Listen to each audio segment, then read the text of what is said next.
Assalamualaikum warahmatullahi wabarakatuh. Dalam kesempatan presentasi ini, kami akan membahas tentang mengatasi cyber espionage dalam berbagai faktor.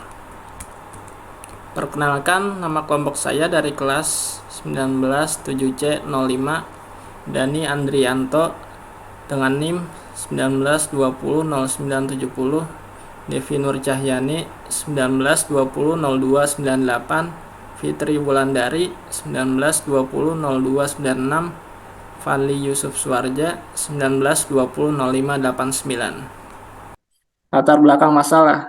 Dengan berkembangnya teknologi internet, kejahatan yang disebut kejahatan dunia maya dan kejahatan yang menggunakan jaringan internet semakin banyak terjadi.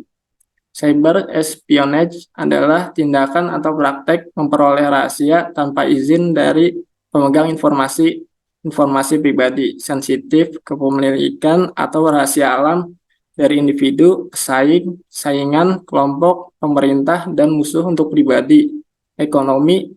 Maka penulis perlu membahas mengenai cyber espionage dan bagaimana cyber law pada kejahatan.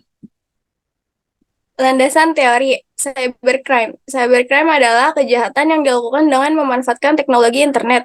Ada beberapa jenis cybercrime seperti unauthorized access, illegal contact, penyebaran virus dengan sengaja, data forgery, cyber espionage, sabotage, dan extortion. Sebagai pencegahnya, perlu adanya peningkatan kehati-hatian dan keamanan dalam berinternet. Cyber law. Cyber law adalah aspek hukum yang ruang lingkupnya berhubungan dengan subjek hukum yang memanfaatkan teknologi internet. Tujuan cyber law untuk menanggulangi kejahatan cybercrime. Cyber law akan menjadi dasar hukum untuk proses penegakan hukum.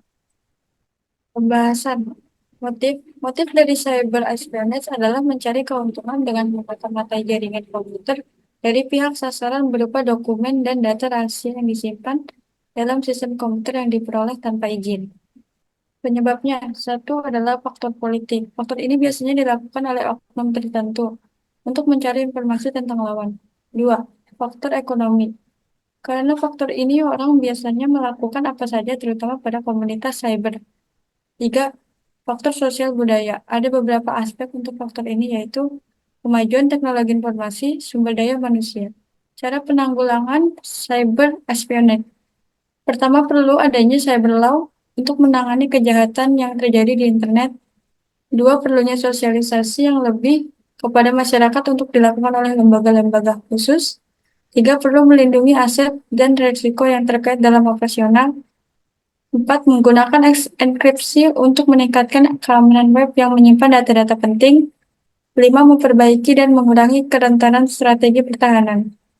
Penutup kesimpulan, cyber espionage adalah tindak pidana cybercrime untuk melakukan kegiatan mata-mata dengan memasuki jaringan komputer. Kedua, kurangnya pengamanan pada sistem membuat penjahat internet dapat mengakses sistem dengan mudah. Pengguna web tidak berhati-hati saat memasuki data yang sensitif dan tidak menggunakan enkripsi untuk meningkatkan keamanan. Sarannya, mengingat pesatnya perkembangan komunitas cyber yang tidak mengenal batas wilayah dan beroperasi secara virtual, maka pemerintah perlu menetapkan kegiatan baru yang perlu diatur oleh undang-undang yang berlaku. Terima kasih. Sekian dari kelompok kami. Wassalamualaikum warahmatullahi wabarakatuh.